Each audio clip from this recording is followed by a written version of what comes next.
All right. Today we are talking about all things frankincense, the king of essential oils. And I, for one, am really excited for this conversation. I love, love, love frankincense. I feel like frankincense is that one oil. If you're going to start with essential oils, frankincense has got to be on the list. It is such a powerful oil. So today, I'm Danny Flynn. For those of you who don't know, I've been studying the clinical use of essential oils now for over 7 years. And I love these products. They have literally changed my life. And with me is Joni. Joni, you want to introduce your self to the people?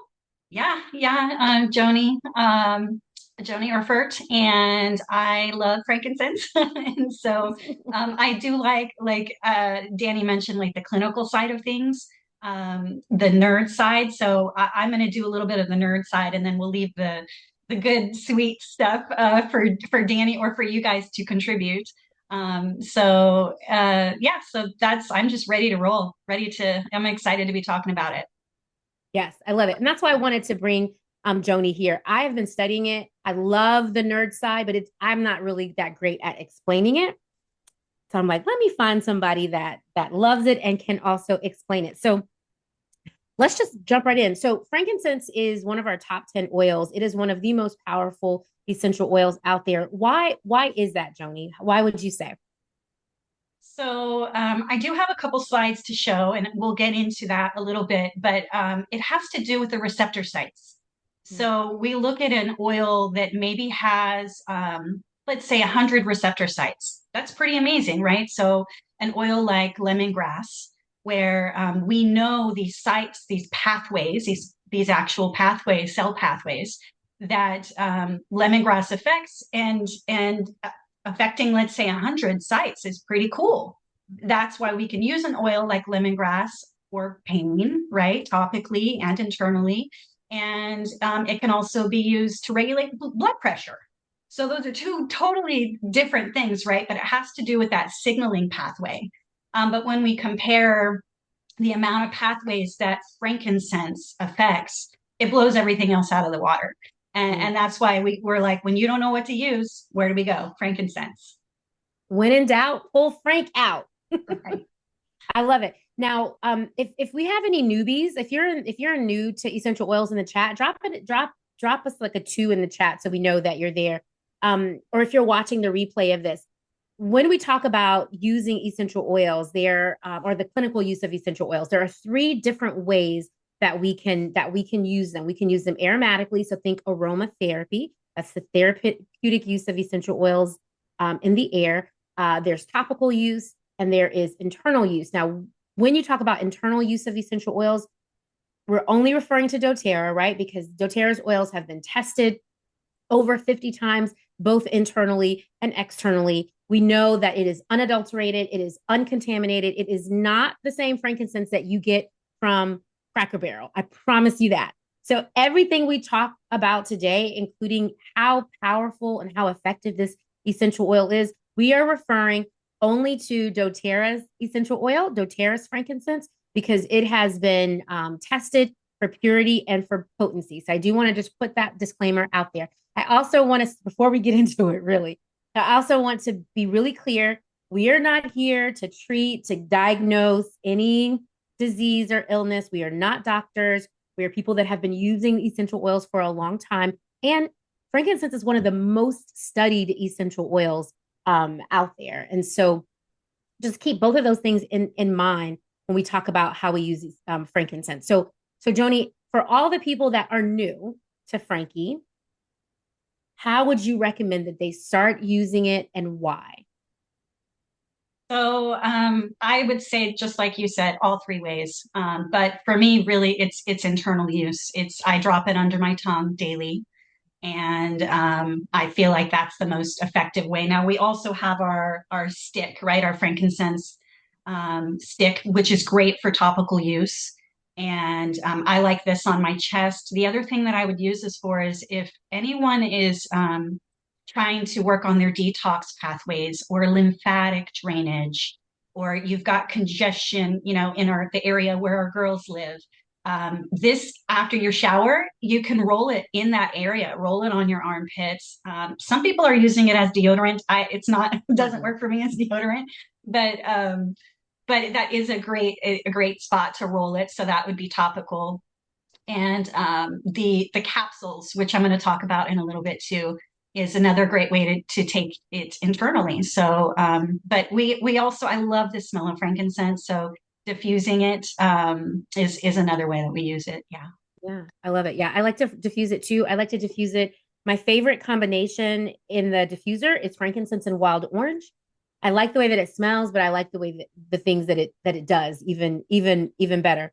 Um, and I'm gonna toss it to you in a second, Joan, too, to kind of delve into this a little bit more. But when you're using the oils and internally, topically, you want to remember what the oils do with the cells, right? So essential oils are able to penetrate past the cell membrane into the cell to help promote um, healing from the inside out. And in my opinion, no oil does, maybe rose, but no oil does that like King Frank. So just take it away, Joni. Tell us all the things we need to know about it.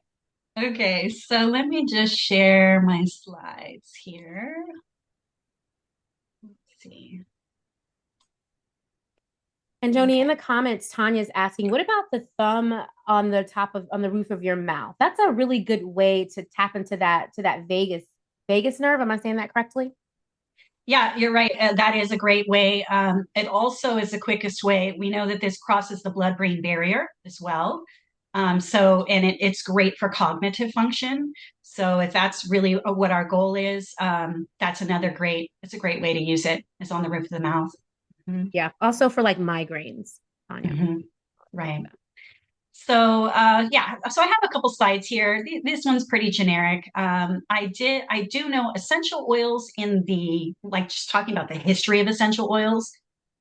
Essential oils are mentioned in the Bible over 450 times. So, like we're talking about a history, but there is not a lot in writing. But it has been studied, right? And if you look at a website like PubMed.gov, where peer-reviewed published studies are published, we're looking at thousands of studies done on frankincense, which is pretty incredible. So we call him the king, right? We use him all of these ways that we've been talking about. But I do want to share this slide. So we're talking about those pathways, those receptor sites. And this is a complex conversation. Everything starts with these cell pathways. That's the way that the cells communicate with each other and with the environment, right? So these are basically chemical messengers, the essential oils are, that help to regulate that cell pathway. So whether that needs to regulate down to turn the pathway on or off, that's what these essential oils do. So we know the essential oil is so important because it turns on that pathway, but we need nutrition to feed it. So it will turn the pathway on, but that is why like our vitamins, minerals, greens, our VMG and our supplements are so important that we combine the two because it takes both. We need the pathway turned on and then we need nutrients. So we see the amount of the receptor sites here that frankincense, it's over 2,000. That's huge. But then we compare that to the frankincense with boswellic acid. So that's those two combined. And we see this number just jump through the roof, 46,000 receptor sites. So And that's I just want to, incredible. it Yeah. is incredible. The frankincense with boswellic acid, those are the new frankincense pills that were released last year. So just everybody knows that's what she's referring to. It's incredible. Yes. Yeah. So, what we're seeing here with these numbers is that we still have so much to learn. In someone's lifetime, a scientist's lifetime, they're never going to be able to do all of the research on all of these receptor sites. So we'll never know in our lifetime how much of an effect this is having. But in just general terms, we know that these pathways are being influenced, right? So it's influencing cardiac regulation, our DNA controls, and it influences immune modulation, all of the cellular signaling, and the integrity neuroprotective for our cells, which is what we want, right? We want that. So that's just this dual pathway for boswellic acid that I think that we need to talk about and at least understand a little bit when we're talking about frankincense. So we can see all of the benefits here on this slide. What But is the boswellic acid? Can you just tell? Because we have a question in the chat. It's from the frankincense too. Is it, or is it something different? Yes, it's from yes, frankincense too, right? it's the resin. So that gets distilled, right, and turned into an essential oil. But that boswellic acid is part of the resin. So when you see like it's a dual chambered capsule where it has actual like frankincense material, like it's not a plant, right? It's just from a tree. But you can consider it like that. It's that material, and then it has the essential oil as well. So it's the combination of the two, the actual resin with the distilled essential oil. Okay. And we can see here some of those pathways that it affects. And so we see like what a big deal this can be for our immune system and for our overall health. But these are some of the key pathways. And I do have, so I told you guys I'm going to nerd out a little bit and then I'll be done with this, right? I'm not going to spend too much time on here. But Dr. Nicole Stevens, she talks about epigenetics a lot. But there are three pathways here that are a really big deal that affect like how our inflammatory response works. So one of these, that 5-LOX, and those are the things that this pathway is what say makes you sneeze. Those things that cause you to have itchy nose, watery eyes. And boswellic acid, the doTERRA capsules, it regulates that pathway. And then another pathway that we have is the one that involves our cell growth, cell survival, cell proliferation. So that's that healthy cell lifespan and die off. And we want that, right? We know what a big deal that is, how many people are being diagnosed with things that on a cellular level is affecting us. So this is critical to healthy cell function. And then that last one that I want to mention that's on here, the IL-6 pathway, doTERRA did a 6-week study. So we're talking how quick can we affect things, right? If we can affect things in 3 weeks, 4 weeks, 6 weeks, that's huge, right? For real change. So in taking one capsule, they decreased in this study inflammatory response by 27%. 27%, that's huge. So anyone that has autoimmune, those are our friends that we want to make sure that they understand how those two combine the essential oil with the boswellic acid, how it affects those pathways. It can be life changing for some of us. And then I'm going to go off topic here, Danny, and I'm going to talk about myrrh. So, do you use myrrh daily, Danny? Is that something that you use? No, that's why I'm No. here for this conversation. Okay. So myrrh, I talked about how many times essential oils mentioned in the Bible. Myrrh is mentioned 152 times. Wow. And it is a buddy for frankincense. So I use it for all things mouth related. It saved one of my teeth that I thought I was going to have tooth pulled, and I still have my tooth. And so that was huge for me. And I started doing some research on myrrh and learned that combining frankincense and myrrh it makes myrrh stronger. I mean, it makes frankincense stronger. It makes the two of them together stronger. So I just am quoting one study here off of PubMed on basically the combining these two. It has a synergistic effect: anti-inflammatory, anti-cancer, analgesic, antibacterial, and has blood activating effects. So that's the combination of the two. So for me, I use a roller bottle of frankincense and a roller bottle of myrrh on my spine every day. So Mhm. I get out of the shower, I roll on frankincense, I roll on myrrh, and the last key point on this study was that the two combined on the skin topically were 8 times stronger. That transdermal enhancement was 8.28%. Wow. Okay. Pause. Time out. Time out. Okay. Mapawan is asking, do we still have myrrh in a roller? I'm gonna check to see, unless you know, Joni. Um, I have it in a roller, but I mean, I'd have to go on and look. You can't make your yeah, own. it's sold out. Okay. It's sold Yeah, out. make your own. Um, That's what I would do. yeah, make your own. I think that's probably a better use of funds anyway. Get the 15 milliliter and then make your own. And then are you saying that you just are putting it along the brainstem of your spine, frankincense and I myrrh go every day? top to bottom, what I can reach.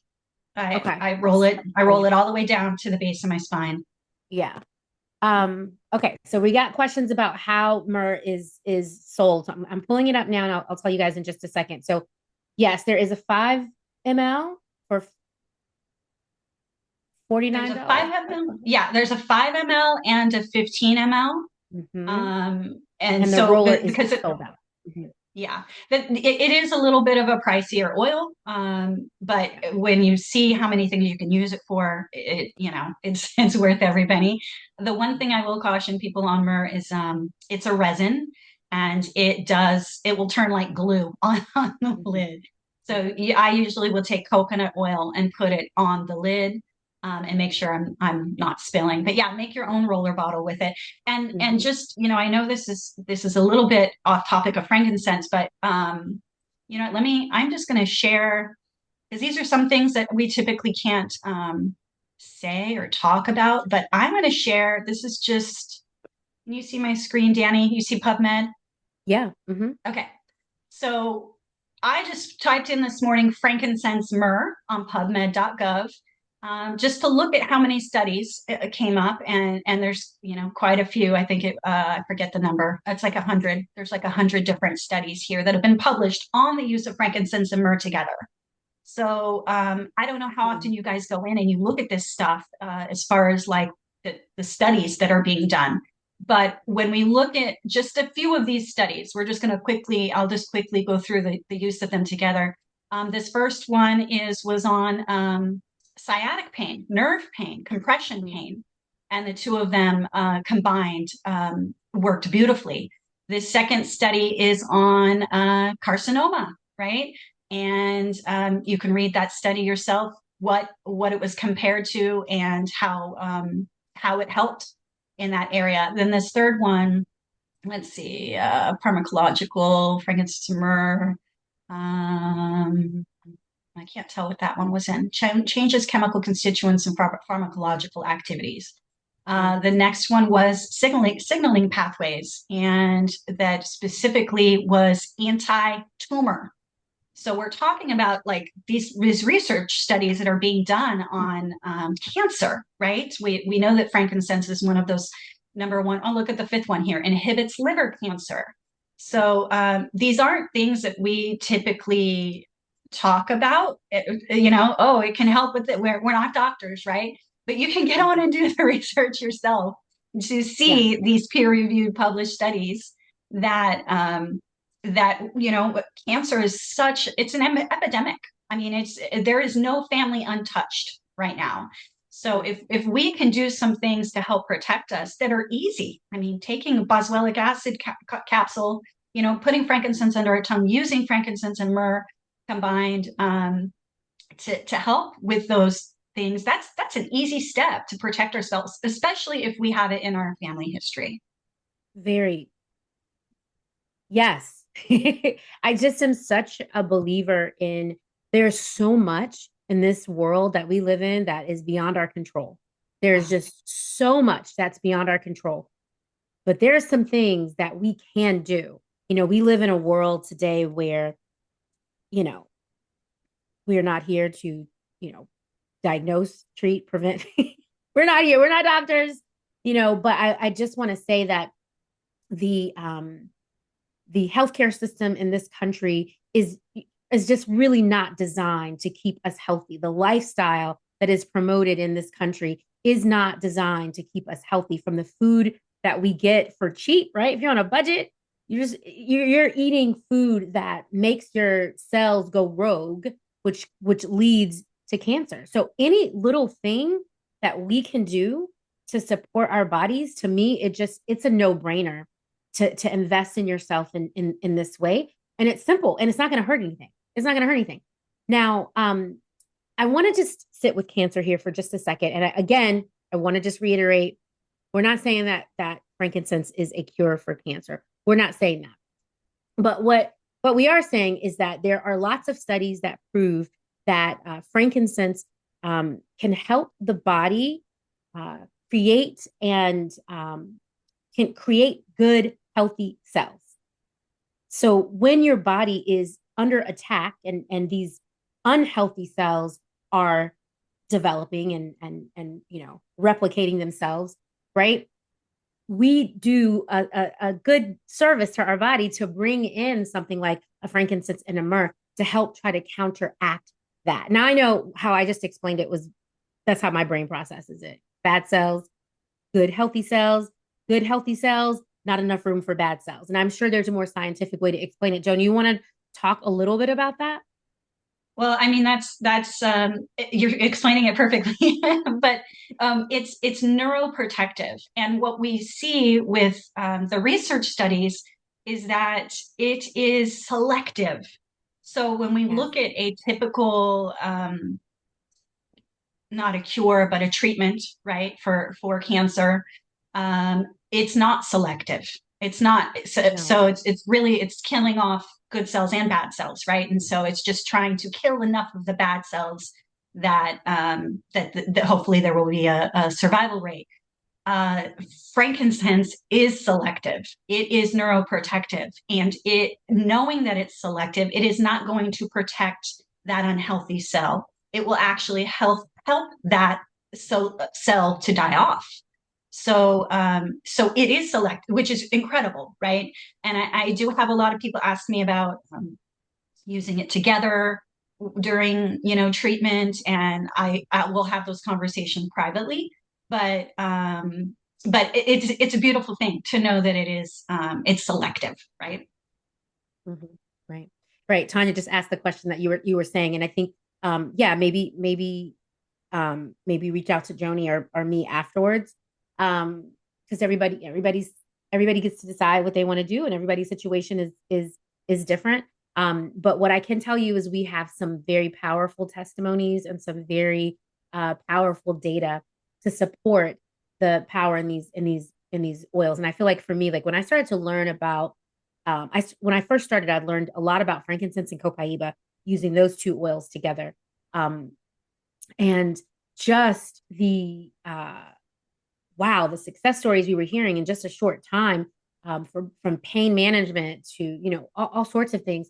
I think it's just it just underscores the fact that if you believe in a creator, that he would give us tools right here on this earth from the earth that we can use to make us healthy and happy. Healthy and happy. That's what we're here for, right? Speaking of happy, one of the studies that I read when I first started with essential oils talks about how the regular use of frankincense is proven to help boost the serotonin levels in the body. So, if you are one that deals with things like seasonal depression and this time of year, the baby blues, a lot of moms came to doTERRA because they were going through that a depression and didn't really want to take anything harsh, and so they used frankincense and it brought them right out. Have you done any research on frankincense for mental health? Yeah, it's funny because Danielle, she just recently posted on frankincense and mental health. Oh, And Dr. Danielle. yes, yes. Mhm. And let me see if I have any notes on that. I was like, what is she talking about? But she talked Yeah. about the use of essential oils. Basically, it helps. And we know it's also grounding, right? So we know Right. that we know that. But she was specifically talking about navigating fear and Mhm. some of those toxic emotions that aren't necessarily beneficial for us on a daily basis, and how frankincense helps with that is pretty Yeah. neat. Yeah, I love it. So Helena, I just want to say Joni is not a doctor, but she is a holistic practitioner.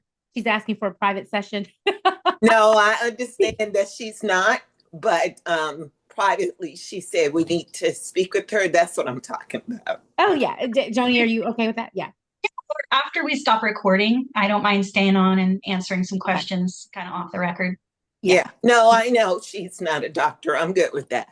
Okay. I didn't want to open her up to, to Yeah, that if she wasn't open. But yeah, after when we stop the recording, we'll have a private Q&A for you guys it's to all ask. about the oils. Yes. Yep. Yes. So using those oils aromatically, my cousin, I'll tell you guys this funny story. I think I saw her join. I don't know if she's still here, but um over COVID, I was like, yo, my husband is grumpy. I need to like get him in a better mood, right? So I'm like, okay, this was during COVID, during the lockdown. So I was like, let me concoct something in the diffuser. So I started putting in the oils that work for me, and no change, no change. So I'm telling my cousin, and she's like, yo, put frankincense and wild orange in the diffuser. She's like, I did it, and my husband woke up in the morning singing.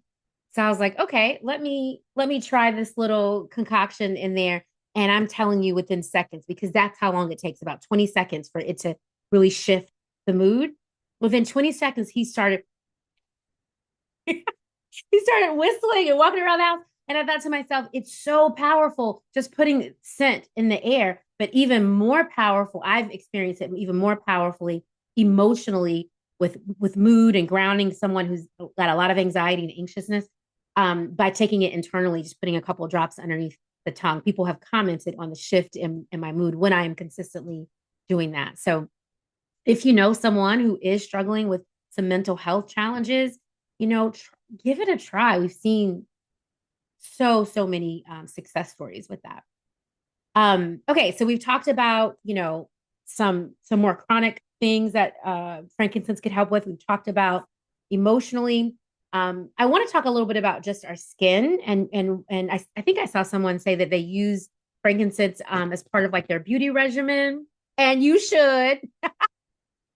That combination of frankincense, myrrh, and a few other, like we have a roller called Immortelle with a lot of those very powerful essential oils for your skin. So good. I'm a big fan of it. And Joni, you want to give us like the scientific reason of why it works and how it helps the skin? It's just that transdermal effect. You were able to absorb it, and it. I'm telling you, you will.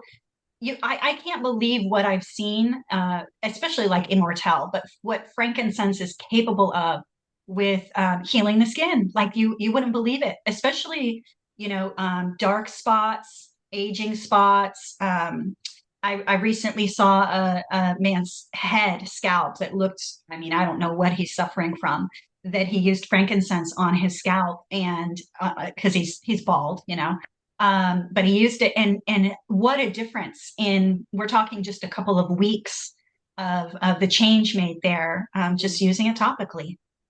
Yeah, I have to tell you guys, because sometimes, when you have access to these things, sometimes you forget how powerful they are.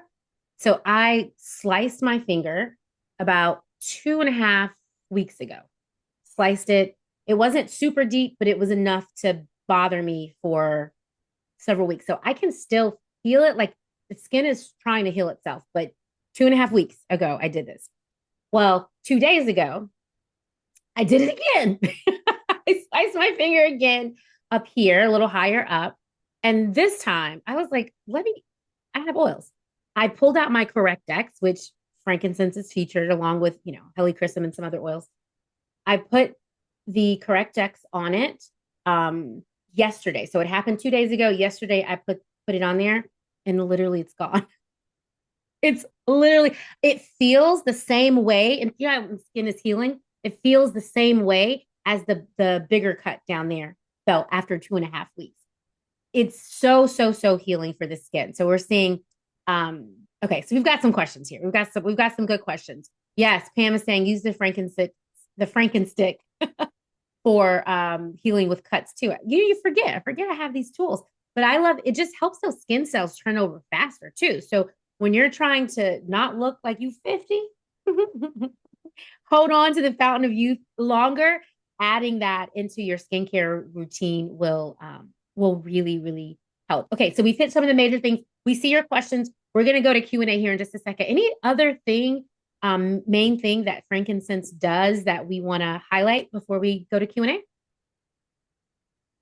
I think you've covered it. I mean, we're talking mental health, physical health, cellularly, and then the cell turnover on the skin as well. Yeah. Yeah. And I want to, just like how myrrh makes frankincense stronger, frankincense makes all other oils stronger. So if you want to pair your frankincense with another oil so that it's even more powerful, you should. You should just add a little drop in there and watch what happens. But what we hope you get from this conversation, guys, is you are sitting on liquid gold. Literally, we call it the king of oils for a reason.